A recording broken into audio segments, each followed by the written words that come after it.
All right, welcome to the VITA training series. This is video number 2, which is filing basics. My name is Chris Moon. I am an associate teaching professor at Iowa State University in the Ivy College of Business. I teach mostly tax classes, and I oversee the VITA program at the College of Business, as well as 3 sites in Story County and 1 site in Boone. So as we get into the filing basics, we are going to talk about who must file a tax return and also who should file a tax return. As you get into TaxSlayer, you will be entering in basic information section about the client, and that is going to help you determine, once you're getting to that basic information, whether or not they're required to file a tax return. Hopefully, whoever is doing the intake has some amount of training to be able to help you determine whether or not the client is required to file a tax return. There are always additional resources listed in the link and learn, and I would encourage you to read all the examples, go through the training, and then do the sample questions for each lesson.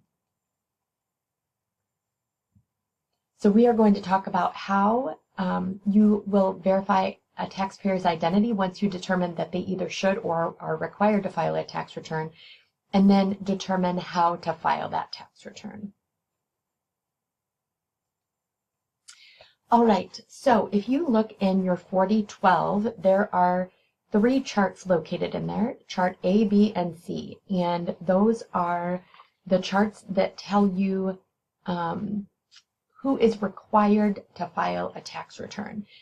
When you're looking at this chart A that is listed on the screen here, those numbers are actually outdated. I want you to make sure you're looking at your current 4012, and I'll tell you, if you are single and under 65, then you must file a return if your gross income was at least $15,000, and if you are 65 or older, that number is increased to $17,000. So make sure that you're not using the amounts on the screen here, because those are from last year.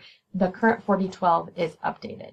All right, so if they are these ages, married, single, married filing separately, head of household, and they have the income listed at least, then they are required to file a tax return. So let's talk just for a second about charts B and C. This chart A is for most people. Chart B is for children and other dependents.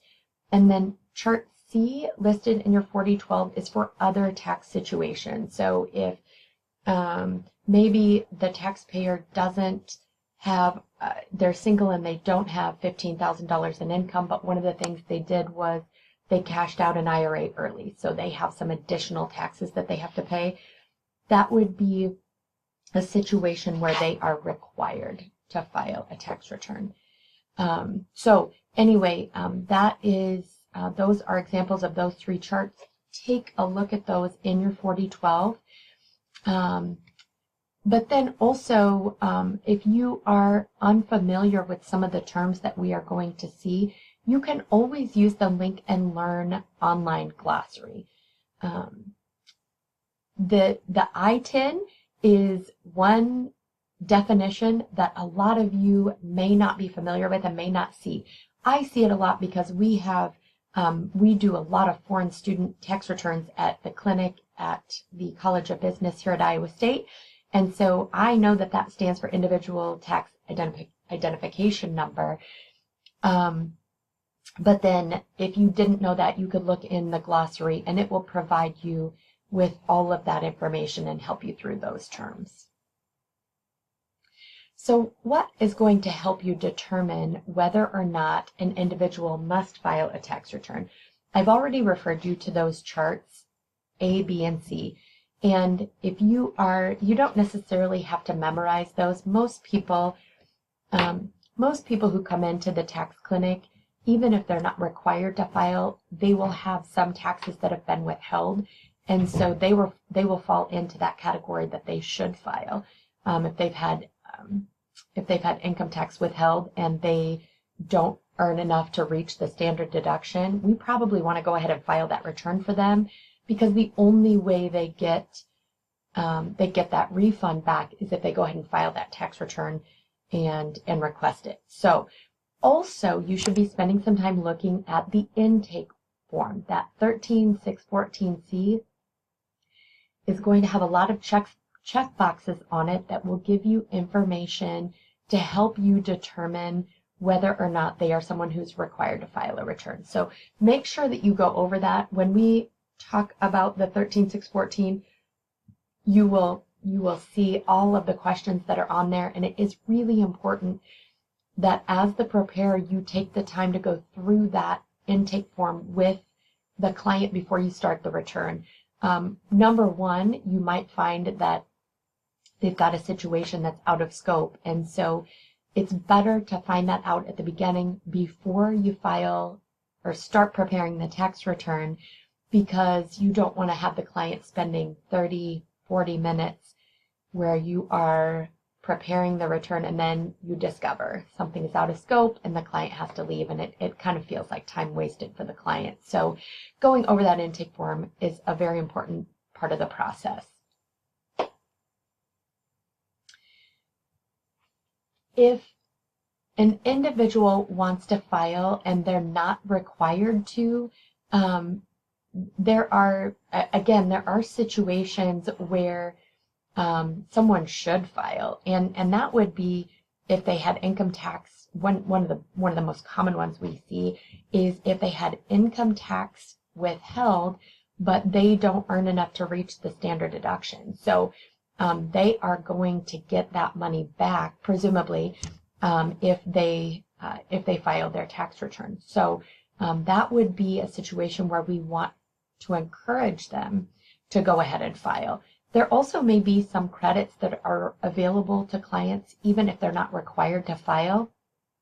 We have seen that here at Iowa State with the education credit. It could happen with the earned income credit. There may be other reasons that that they may want to file because they're going to get money back. So it's, even if they're not required to, it's worth investigating, looking through that intake form to see if they qualify for any of those credits, and making sure that we file that return for the client, even if it's not required, just because it's going to be beneficial to them. All right, so what are acceptable ways to verify the identity of the client? One of the biggest problems we see at our tax clinic is that people fail to bring their original Social Security card. They are required to bring their, everyone who's on that return, you need the original Social Security card for those persons.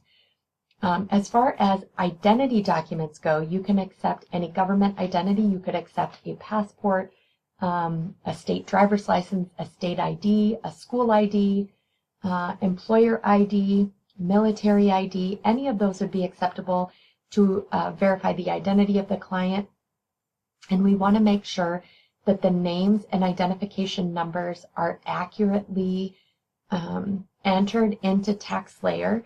I'll tell you a problem that I see with a lot of rejected returns is that the name was not entered exactly as it is on the Social Security card. So I oftentimes will just verify that we're entering that the same as it is on the Social card, or just looking at their last year's tax return to make sure I'm entering it the same way that it was on last year's tax return, so that I know that that return is going to be accepted when filed and it won't get rejected for a bad name. We also want to verify the age of clients, because there are some age-related tax benefits that clients can get. This is true federally. It's also true in the state of Iowa, especially with retirement benefits now not being taxed in the state of Iowa. So that's we want to make sure that we are verifying all of that information. I'm going to go back to that slide for one moment. Out of scope is any taxpayer who cannot substantiate their identity. So it is required that we have original Social Security card and an ID that is acceptable. You can look at all the different forms of identification on the IRS website in publication 4491, and I just stated some of those. If you have a client who doesn't have their original Social Security card, they can request one from the Social Security office. In Ames, we have a Social Security office here where they can go in and request a copy of their card. There are some circumstances where the supervisor or the coordinator on site may know the person and has done their tax return before, and there may be some very, very, very limited exceptions to the necessity for verifying identity, but it's got to be up to the site coordinator, and the site coordinator needs to know that person and have done their taxes before. And again, that's very, very limited. If we cannot verify identity, then the return is out of scope. We are not allowed to do it. So most of our taxpayers are going to be doing just the 1040 with few, if any, schedules attached.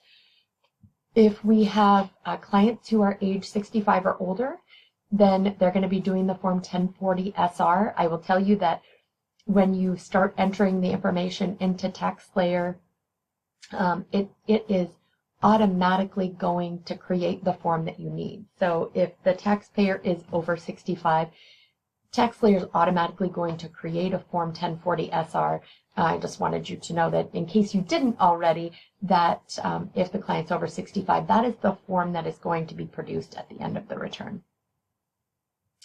So Schedules 1 through 3 are pretty common for us to see in VITA.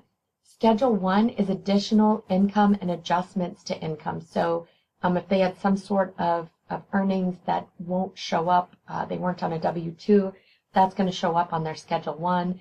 If they have any additional taxes, so the example might be that they took money out of an IRA early and they have to pay that additional 10% on that, that would show up as an additional tax. And then Schedule 3 would show up as additional credits and payments if the taxpayer needs that. So those would be schedules that will automatically be created by TaxSlayer, but just so you know what those are when those are produced in the return. All right, filing the return.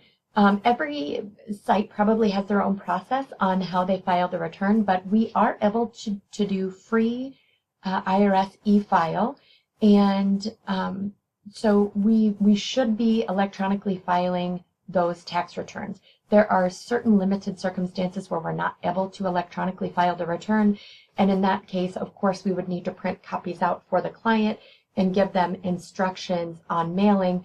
But in most circumstances, we are going to electronically file those tax returns, and it is actually the fastest and easiest way to file that tax return. So to the extent that it's available and we can do that, I would encourage you to do that e-filing.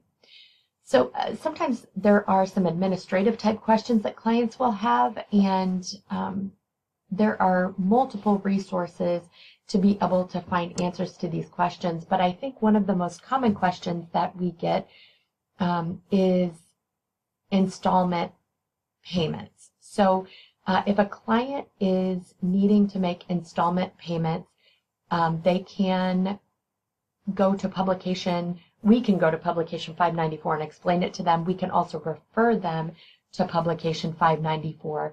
There are ways to do installment payments for clients. We do need to get that return filed for them before they can set up the installment payment, but we can let them know where to go on the website to get that set up through the IRS. There are also instructions on how to get copies of prior year returns, instructions on doing amended returns. On occasion, we have clients that come in because they forgot some forms and we've already filed and we need to amend the current year return. but we've also had situations where we need to amend a previous year return and then file their current year return. So there are instructions on all of that. Just some things to look out for here.